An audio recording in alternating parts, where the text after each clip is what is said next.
Hadirin, mari kita dengarkan nasihat mutiara ilmu yang akan disampaikan oleh guru kita Al-Habib Ahmad Rafiq Al-Kaf. Kepada beliau kita persilahkan. Sallu ala Muhammad.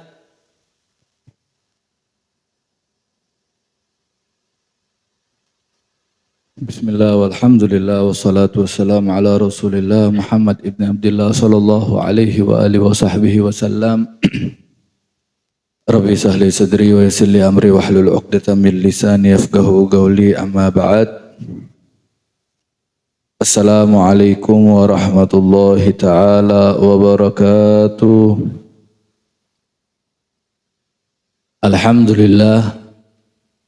Alhamdulillahilladzi hadana bi'abdihi al-mukhtar man da'ana ilaihi bil idzni wa qad nadana labbaika ya man dallana wa hadana. Allahumma salli wa sallim ala sayyidina Muhammadin wa ala alihi wa sahbihi wa sallim tasliman katsira, amma ba'd. Alhamdulillah, segala puji syukur kehadirat Allah Subhanahu wa taala yang mana di siang hari ini Allah Subhanahu wa taala masih memberikan kita, Allah Subhanahu wa taala masih menghadiahkan kita sebuah kenikmatan yang luar biasa. Selain Allah Subhanahu wa taala menghadiahkan kita, menjadikan kita sebagai umat Nabi besar Muhammad sallallahu alaihi wa alihi wasallam, di situ juga Allah Subhanahu wa taala terus memberikan ke sebuah nikmat, yaitu nikmat sehat wal afiat, sehingga kita dapat berkumpul bersama-sama dalam suatu majelis yang dipimpin oleh guru kita bersama Habibana Syaugi bin Haidar Al-Habsyi. Kita doakan bersama-sama semoga Allah Subhanahu wa taala mengabulkan segala hajat-hajat beliau. Allah Subhanahu wa taala mengangkat derajat beliau. Allah Subhanahu wa taala mempermudah urusan beliau. Amin ya rabbal alamin. Begitu juga sahibul bait, yaitu Ustadz Ahmad Riyad dan para keluarganya. Kita doakan bersama-sama semoga Allah Subhanahu wa taala melancarkan urusan-urusan beliau, baik urusan duniawi maupun urusan akhirat beliau. Amin ya rabbal alamin. Masyarul ikhwan wal akhwat rahimakumullah. Inilah sebuah kenikmatan yang Allah beri, yaitu nikmat sehat wal afiat, sehingga Allah Subhanahu wa taala mempermudah kita ya untuk melangkah menuju ke majelisnya Nabi Muhammad sallallahu alaihi wa alihi wasallam. Kalau bukan dengan takdir Allah, kalau bukan dengan kehendak Allah, kalau bukan dengan aturan Allah Subhanahu wa taala,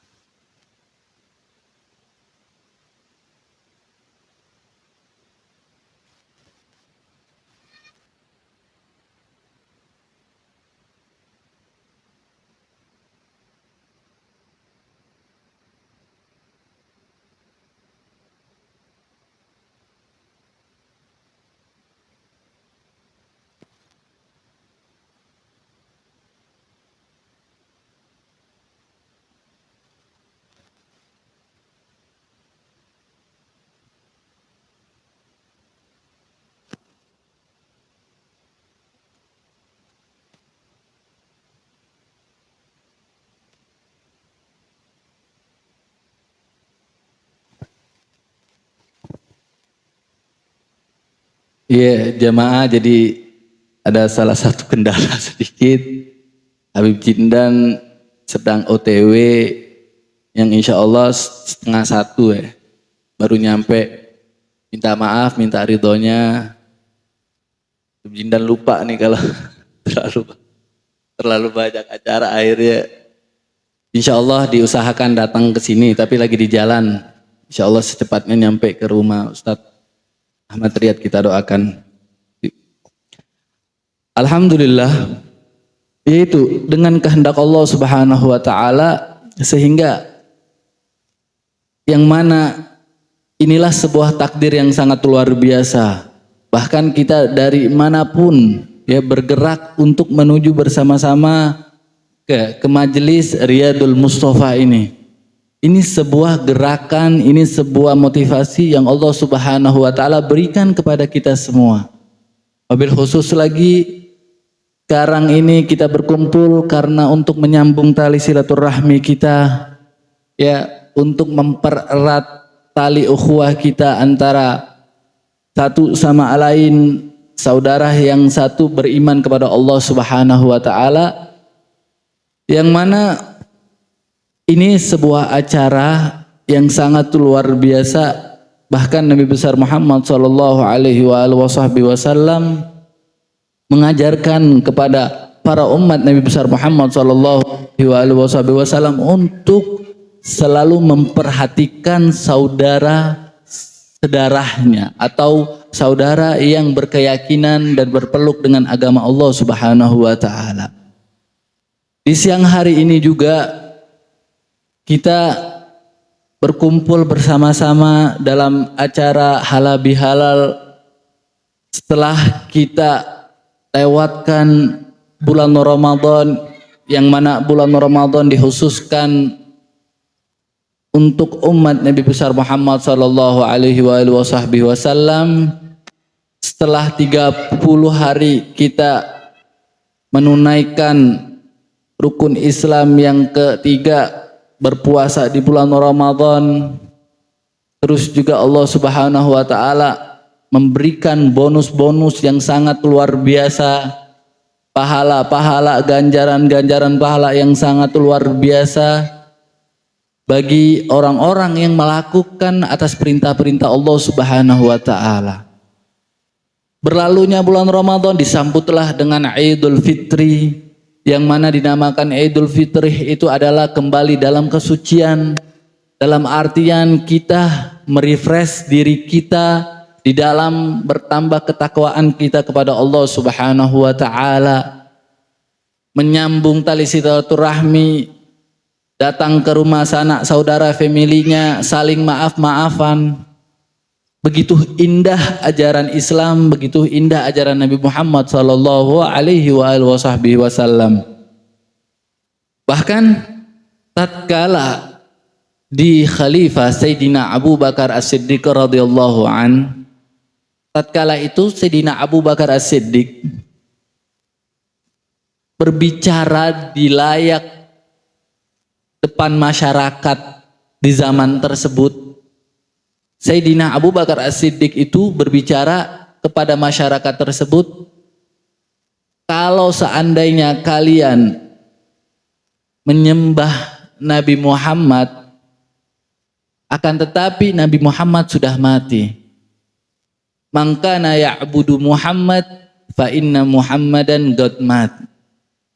Barang siapa, kata Sayyidina Abu Bakar As-Siddiq, yang menyembah Nabi Muhammad, akan tapi kalau mereka yang menyembah Nabi Muhammad sudah mati, sudah nggak ada.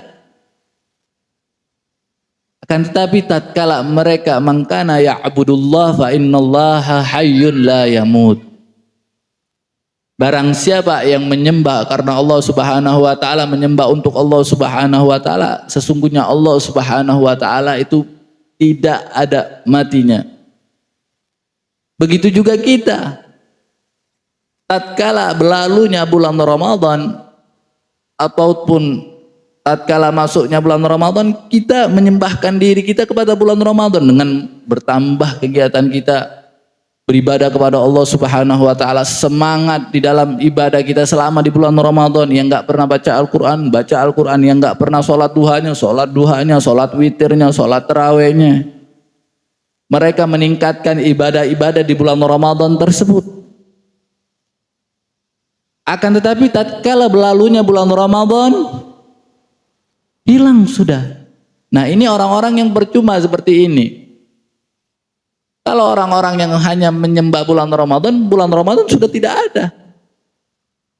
Akan tetapi tatkala mereka menyembah Allah Subhanahu wa taala, mereka akan terus bertambah ketakwaan mereka kepada Allah Subhanahu wa taala. Bukan di hanya bulan Ramadan saja, bukan di hanya bulan-bulan mulia saja. Akan tetapi di 12 bulan, semakin hari semakin bertambah ketakwaan kita kepada Allah Subhanahu wa taala. Itulah fungsi kita hidup di dunia ini. Wa ma khalaqtul jinna wal insa illa liya'budun. Fungsi hidup kita di dunia ini tidak lain dan tidak bukan, kata Allah Subhanahu wa taala, aku ciptakan jin dan manusia untuk beribadah kepada Allah Subhanahu wa taala. Bahkan dikatakan oleh Imam Haddad, ilzam baba rabbak watruk kulladun was'alu salama min daril futun. Kalian selalu di pintu-pintu Allah Subhanahu wa taala. Pintu apa? Pintu rahmatnya Allah, pintu ridhonya Allah, pintu maghfirahnya Allah Subhanahu wa taala. Was'alu salama min daril futun, selalu meminta keselamatan. Dari apa? Dari Allah Subhanahu wa taala. Meminta keselamatan ya dari Allah atas yang terjadi fitnah yang zaman sekarang ini. Kita lihat berapa banyak musibah, berapa banyak cobaan, berapa banyak ujian yang Allah Subhanahu wa taala timbulkan di muka bumi ini. Tidak lain dan tidak bukan, itu sebuah peringatan bahwasannya ini hidup bukan abadi. Kehidupan di dunia ini bukan kehidupan yang abadi. Makanya Allah Subhanahu wa taala itu mentargetkan kita untuk bertakwa kepada Allah Subhanahu wa taala. Untuk meningkatkan diri agar kita ini selalu bertakwa kepada Allah Subhanahu wa taala. Nah, alhamdulillah summa alhamdulillah, berkumpulnya kita di sini adalah sebuah peringatan yang sangat luar biasa. Yang mana peringatan tersebut mengingatkan kita kepada Allah Subhanahu wa taala. Perkumpulan kita ini adalah perkumpulannya umat Nabi besar Muhammad sallallahu alaihi wasallam. Yaitu kita telah mendengarkan sejarah biografi Nabi Muhammad, akhlak adab Nabi Muhammad, budi pekerti Nabi Muhammad. Itulah yang dijelaskan. Perkumpulan ini adalah perkumpulan yang penuh kerahmatan. Perkumpulan ini perkumpulan yang penuh dengan keridhaan Allah Subhanahu wa taala serta maghfirahnya Allah Subhanahu wa taala. Inilah yang harus kita cari, inilah yang harus kita tanam. Bahkan ulama mengutip di salah satu kajiannya, mangkana yaumuhu khairan min amas fahuwa ribih, wa mangkana yaumuhu mithlal amas fahuwa maghbun, wa mangkana yaumuhu syarran min amas fahuwa mal'un. Ya. Di sini dikatakan di hadis yang diriwayatkan oleh Al-Hakim, barang siapa yang tatkala hari ini mereka lebih baik daripada hari kemarin, hari ini mereka bertambah ketakwaan mereka kepada Allah Subhanahu wa taala. Ya. Di situ Nabi Muhammad mengatakan orang itu adalah orang yang termasuk orang yang terpuji, orang yang beruntung. Nah, kita lihat tatkala lewatnya bulan Ramadan, tatkala masuknya bulan Syawal ini, kita ini bertambah takwa atau tidak? Atau sama saja? Nah, apakah kita ini termasuk orang-orang yang dipuji oleh Nabi Muhammad? Apakah kita ini orang-orang yang termasuk golongan yang selalu diinginkan oleh Nabi Muhammad tatkala keluarnya bulan Ramadan? Akan tetapi kita tetap sama. Ibadah kita tetap sama. Ngejar ridha Allah tetap sama, ngejar rahmat Allah tetap sama. Tidak ada kurang-kurangnya. Dan juga barang siapa, ya, seandainya mereka hari ini biasa saja atau sama dengan hari yang kemarin, itu mereka orang-orang yang bahkan orang-orang yang sia-sia. Percuma, kata Nabi Muhammad. Kita lihat di akhir zaman, ya, sebulan seperti seminggu, seminggu seperti sehari, sehari seperti 1 jam seperti 1 menit. Udah nggak kerasa. Kemarin baru masuk bulan Ramadan, sekarang udah nggak ada bulan Ramadan. Aneh, baru mudik, udah balik lagi nih. Begitu cepat waktu. Waktu nggak memikirkan kita, yang sekarang kita pikirkan gimana kita bisa memanage diri kita, menghandle diri kita. Dalam artian apa? Menghandle, mempasrahkan diri kita kepada Allah Subhanahu wa taala. Balik lagi kepada Allah Subhanahu wa taala. Di zaman sekarang ini, orang kebanyakan mereka itu berpikir gimana cara hidup enak. Gimana cara punya harta yang banyak, gimana punya segala macam urusan duniawi mereka. Tapi mereka jarang ada orang di zaman sekarang berpikir gimana mereka mati dengan enak. Mati tanpa dengan azab Allah. Mati tanpa dengan azab-azab kubur mereka. Enggak ada. Orang zaman sekarang itu, mereka itu berpikir hidup di dunia itu akan abadi. Enggak ada lagi hidup di dunia itu. Nah, bahkan Nabi Muhammad itu sudah menggambarkan kehidupan di dunia itu adalah jembatan kita untuk melalui adalah kehidupan yang abadi, yaitu kehidupan akhirat. Nah, bahkan tatkala sudah terjadinya hal-hal seperti inilah yang kadang ya menghancurkan umat Nabi Muhammad Shallallahu Alaihi Wasallam. Umat Nabi Muhammad ini begitu cerdas, tapi saking cerdasnya itu gampang didoktrin dengan orang-orang yang di luar berkeyakinan dengan Allah Subhanahu Wa Taala. Orang-orang yang jauh dari rahmat Allah Subhanahu Wa Taala. Oke lah, umat Nabi Muhammad pintar bikin proposal sana sini untuk ngajuin sana sini, tapi umat Nabi Muhammad jarang pintar bikin proposal untuk Allah Subhanahu Wa Taala. Mereka bikin proposal dilampirkan untuk orang-orang yang kadang mereka inginkan hajat, tapi dilampirkan juga proposal, laporin proposal kalian untuk Allah Subhanahu Wa Taala. Itulah yang ditunggu oleh Allah Subhanahu Wa Taala. Dan juga kata Allah Subhanahu Wa Taala, barang siapa yang hari ini mereka lebih jelek daripada hari kemarin, itu termasuk orang-orang yang terlaknat. Hati-hati. Makanya semakin hari itu semakin baik. Lewatnya hari ini, besok itu semakin baik. Gimana taatnya aku kepada Allah Subhanahu Wa Taala? Gimana ibadah aku kepada Allah Subhanahu Wa Taala? Para ulama kita, para salaf kita, para habaib kita, mereka itu tidak pernah memikirkan hal-hal yang sekiranya gimana mereka itu besok makan enak, gimana besok minum dengan enak, gimana besok hidup dengan enak, gak ada. Yang mereka pikirkan gimana besok, apakah aku tetap sama ibadahku, apakah ibadahku tetap meningkat atau berkurang. Mereka takut tatkala besok, hari besok menjelang datang, ibadah mereka berkurang. Nah, bedanya kita itu jauh banget.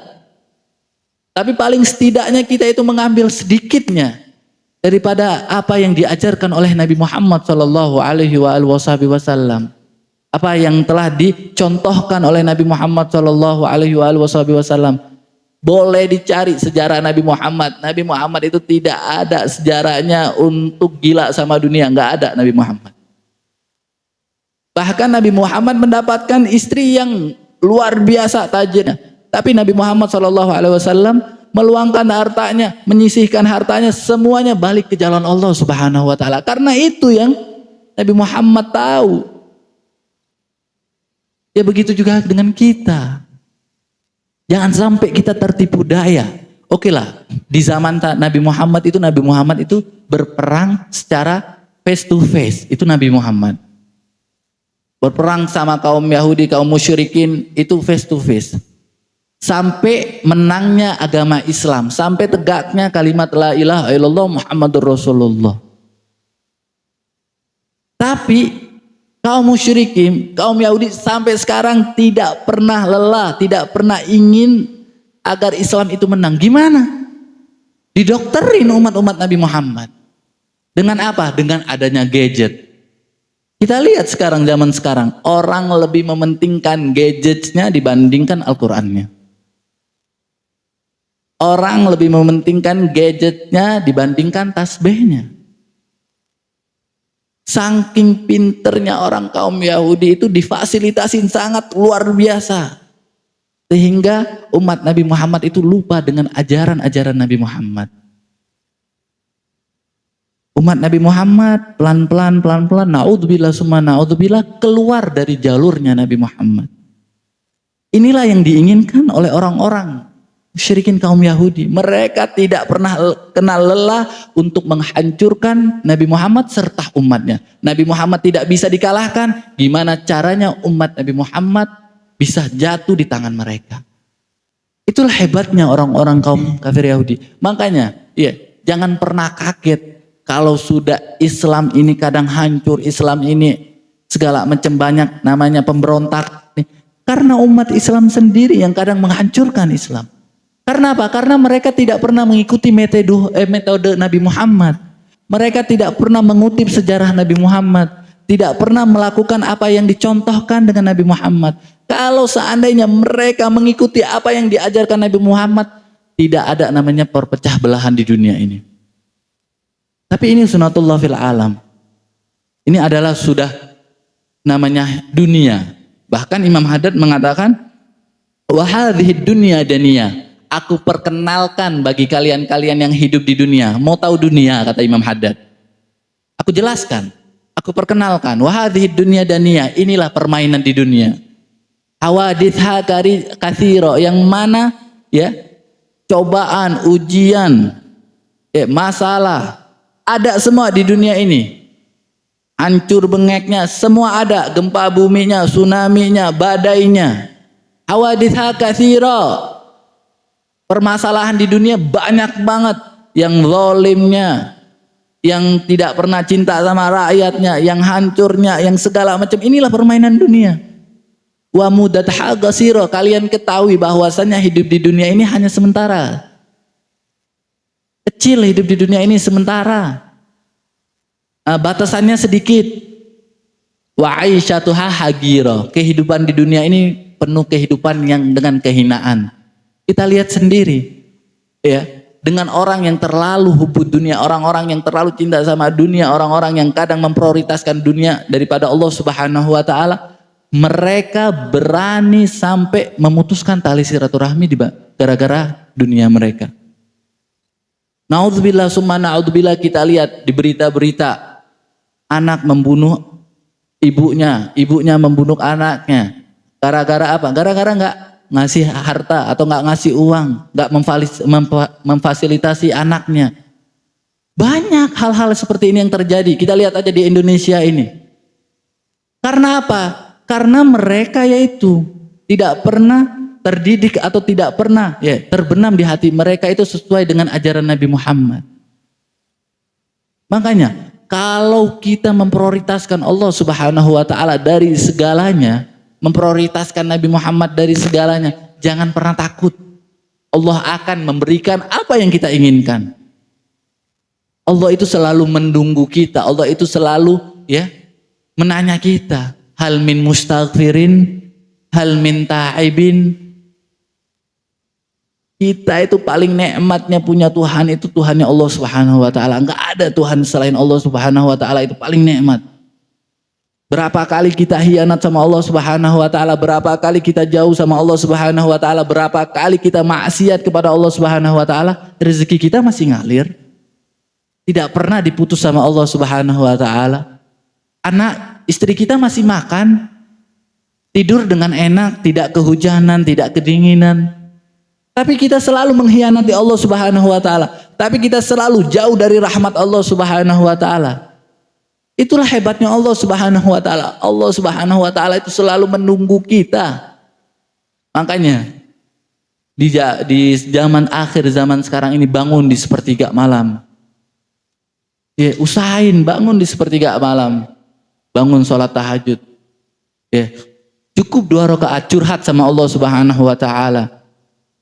Tangisi apa yang kalian keluhkan. Jangan curhat sama manusia. Kalau curhat sama manusia nggak ada selesainya. Tapi kalau Allah sama Allah Subhanahu wa taala, kalian tangisi di malam hari yang mana orang semua masih pada tidur. Hamba-hamba ciptaan Allah Subhanahu wa taala di muka bumi ini yang Allah banguni, hal min mustaghfirin, ada yang ingin beristighfar, hal min taibin, ada yang ingin bertaubat kepadaku. Di malam hari ini, ayo, ini aku sedang menunggu kalian. Nah, waktu-waktu tersebutlah waktu-waktu yang diistijabah oleh Allah Subhanahu wa taala. Merengeklah kalian, meminta sebuah kemustahilan bagi Allah Subhanahu wa taala, tidak mengabulkan segala hajat kita, tidak mungkin. Allah itu tidak mungkin tidak memberi kita. Tapi Allah emang memporsikan kita itu dengan, wah ini nanti kalau anak kasih langsung jebret, ini sombong. Enggak. Kalau Allah kasih segala macam dengan sesuai dengan otak kita, kemauan kita, nggak bisa. Makanya Allah Subhanahu wa taala pelan-pelan ngasihnya. Itu saking penuh rahmat dan rahimnya Allah Subhanahu wa taala kepada kita semua.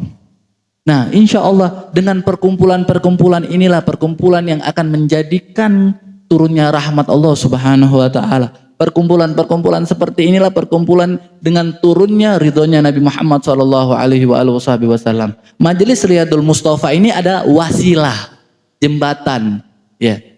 Yang punya majelis ini bukan Habib Saugi, bukan Ustadz Ahmad Riyad, tapi yang punya paling atas, pemimpin atas adalah Nabi Muhammad.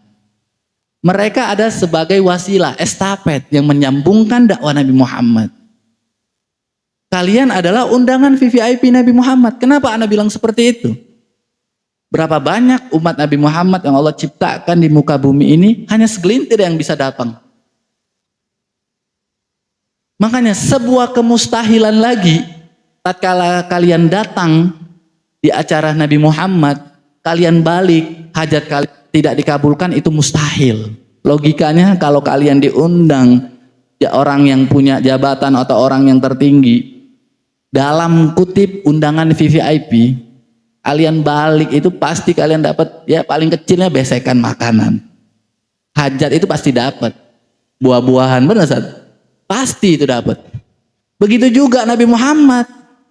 Kalian datang ke sini, kalian punya hajat, kalian doa banyak, doa di sini. Kalian balik, sebuah kemustahilan bagi Nabi Muhammad tidak mengabulkan hajat kalian. Karena apa? Karena kalian adalah undangan VVIP Nabi Muhammad sallallahu alaihi wasallam. Makanya Masya Allah, dengan adanya perkumpulan-perkumpulan seperti inilah, insya Allah Allah Subhanahu wa taala mengampuni dosa-dosa kita, mengampuni dosa anak istri kita. Ya, Allah Subhanahu wa taala tidaklah kita keluar dari majelis ini kecuali Allah Subhanahu wa taala matikan kita dalam keadaan husnul khatimah. Allah kabulkan segala hajat-hajat kita, hajat duniawi kita, hajat akhirat kita. Allah selamatkan kita di dunia maupun di akhirat. Allah jauhkan kita dari azab kubur Allah Subhanahu wa taala. Allah Subhanahu wa taala jadikan kita orang yang minal aidin ya wal makbulin ya, kembali dalam keadaan fitrah, kembali dalam keadaan suci, selalu bertambah ya ibadah kepada Allah Subhanahu wa taala, selalu bertambah ketakwaan kita kepada Allah Subhanahu wa taala, dan kita doakan bersama-sama semoga Allah Subhanahu wa taala mengangkat derajat guru-guru kita serta sahibul bait ya. Allah Subhanahu wa taala kabulkan segala hajat-hajat mereka, amin ya rabbal alamin. Wa ma gumtul kecuali tidaklah saya berbicara ini mungkin nasihat khususnya untuk ana sendiri. Kalau pengen ngambil ya tidak apa-apa. Wabillahi taufiq wal hidayah. Wassalamualaikum warahmatullahi taala wabarakatuh.